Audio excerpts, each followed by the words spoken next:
Okay, the husband is fine, okay? Everybody is fine. Huh? Don't worry. Eh? I will not. We're sorry, don't worry. No, don't worry. Don't worry. You're okay? okay. We'll take care of it. Take more. Oh, yeah. Okay? All right. You're welcome. Thank you, Josie. All right, so take care. Okay. Àṣírí àwọn tó jí àwọn ọmọ kó ti tú o. Gbogbo ẹ̀ pátápátá àwọn wo ni wọ́n jí wọn kó? Ìjọ wo ló jí wọn kó? Àṣekè sá wọn tá tẹ̀ ń lérò pé ó jí wọn kó ló jí wọn kó. Nǹkan ń bẹ o. Àṣírí tó pọ̀ ló wà nínú ọ̀rọ̀ yìí o.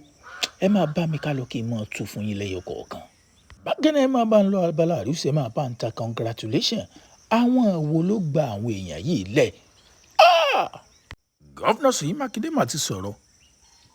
Bákan náà ààrẹ wa Bola Ahmed Tinubu ti sọ̀rọ̀. Àwọn ọmọ iléeṣẹ́ ológun orílẹ̀-èdè Nàìjíríà náà ti sọ̀rọ̀. Lẹ́yìn ìgbà táwọn tí wọ́n jí gbé.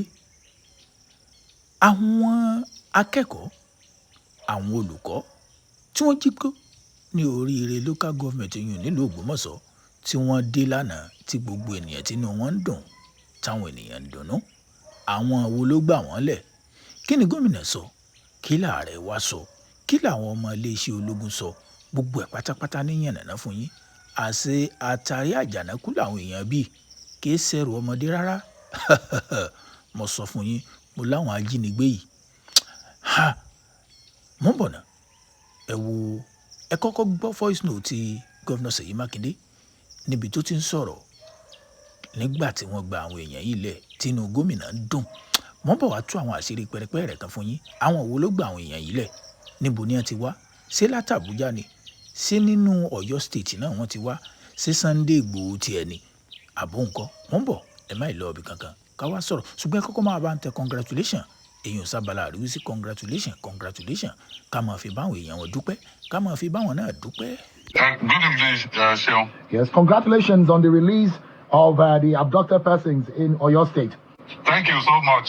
It's such a big relief for all of us and for those waiting, for this past 57 days. I think it's a big relief for all of us, and we'll use the opportunity to say thank you to our service commanders, the Nigerian police, the DSS, the military, and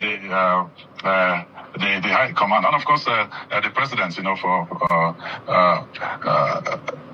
pushing really hard, to have this done. I think I'm just right now overjoyed, and I cannot say much. I will talk much later when I can put my thoughts together. Thank you so much, Your Excellency. Congratulations again, and my goodwill and my congratulations to your government and the people of Oyo State. Congratulations. Thank you so much, Seyi. Thank you. Kí ni ààrẹ wa Bola Ahmed Tinubu? Kí ni bàbá sọ? Kó tó di pé mò ń tí bàbá sọ. Àwọn ènìyàn ti ń sọ pé ipa àwo gan lọ́ba Gandhi tìlú Ògbómọ̀ṣọ́, ipa àwo ló kó nípa gbígba àwọn ènìyàn yìí lẹ̀. Bàbá náà kópa, wọ́n gbéra, wọ́n lọ bá IG èèyàn Redwanu Disu l'Abuja. Sí wọ́n sì jọ sọ àsọyépọ̀. Mo ń bọ̀ ná. Ẹ gbọ́ nígbà táwọn ènìyàn tínú wọn ń dùn nílùú Ògbómọ̀ṣọ́. Ẹ gbọ́ voice note tí ìkan lára àwọn tí ń ṣe fídíò tó ṣe tó fi jẹ́ àmọ́ irú ipa tí bàbá ọba Gandhi kó. A kú oríire nílùú Ògbómọ̀ṣọ́. A kí bàbá wa kábíyèsí ọba Gandhi Afọlábí Ọláoyè.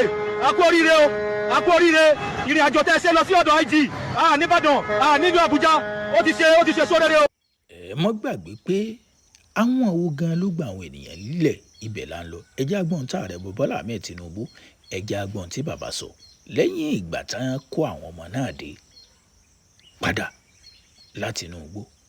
Ààrẹ wa Bola Ahmed Tinubu bọ́ sí kànnì ayélujára àti official page tí wọ́n gangan ń wá kọ síbẹ̀ pé tonight our nation has a reason to give thanks. Wọ́n ní òní yìí orílẹ̀-èdè wa a ní reason láti máa dúpẹ́. The children and teacher abducted by ASIRI in Oyo State has been rescued by our security forces.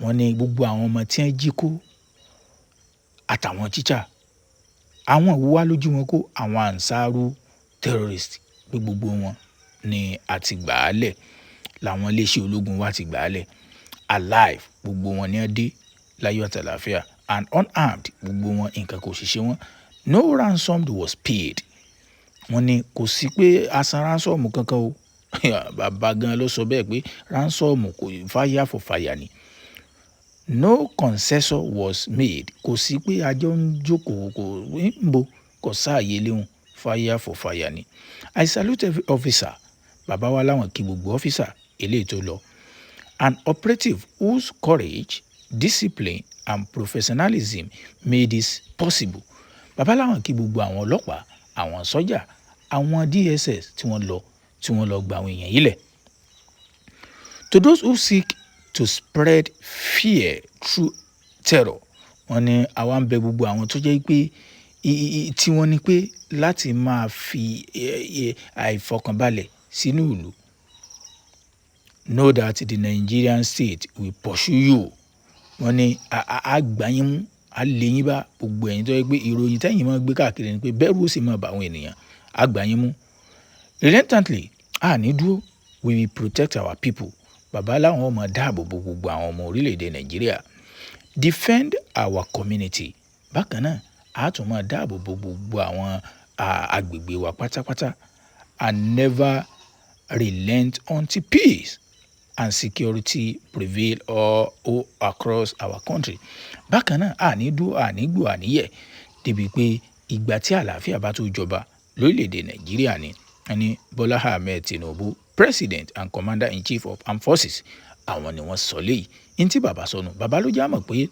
àwọn ansaru ìjọ kan tí wọ́n ń pè lánsaru àwọn èèyàn bẹ̀ àwọn agbésùmọ̀mí bẹ̀ àwọn ni ẹ jẹ́ àwọn ọmọ yìí gbé àwọn ọmọ iléeṣẹ́ ológun Nàìjíríà náà ti wá sọ̀rọ̀ wọ́n fi ṣàlàyé àwọn rescue mission àwọn tó lọ gba àwọn ọmọ yìí lẹ̀ ẹ jẹ́ àjọ gbọ́ wọ́n ní kidnap student and teacher in Oyo State rescue following surgical intense and we coordinated operation in Old Oyo National Park and other parts of the country.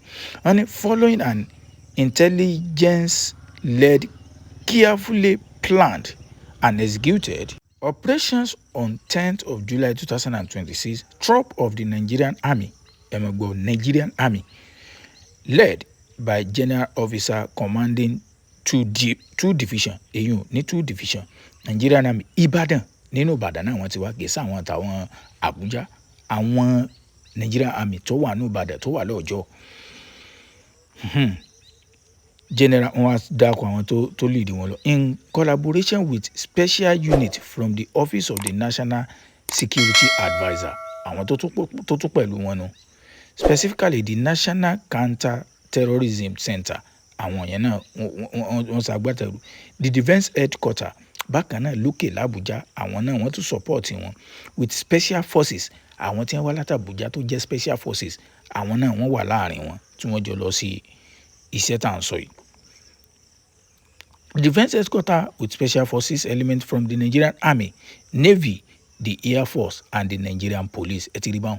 Ẹ rí pé bákan náà and the DSS, bákan náà àwọn DSS náà tún pàlẹ́ wọn àti National Intelligence Agency NIA, the Nigerian Security and Civil Defence Corps and other security agencies, as well as local vigilante, hunter, Àmọ̀tẹ́kùn in a well-coordinated operation rescued a total of 44 people and teacher. Ẹ rí pé kò sí ní tọ́jú ọmọ ìrù ẹkùn bẹ́ẹ̀. Àwọn ènìyàn tí wọ́n ń bi ara wọn pé ṣé ìrù ẹkùn kópa níbi bí wọ́n ṣe gba àwọn èèyàn yìí lẹ́ni àti mọ̀ ẹjẹ́ á máa gbọ́n tí olóyè Sunday Igboho gangan tí ó sọ lẹ́yìn ìgbà tó bá jáde kó wá ṣàlàyé ǹjẹ́ lòun kópa ń bẹ̀ àbí òun ò kópa. Wọ́n ti fi hàn pé Àmọ̀tẹ́kùn hunter vigilante wà ń bẹ̀. Ẹ sọ fídíò.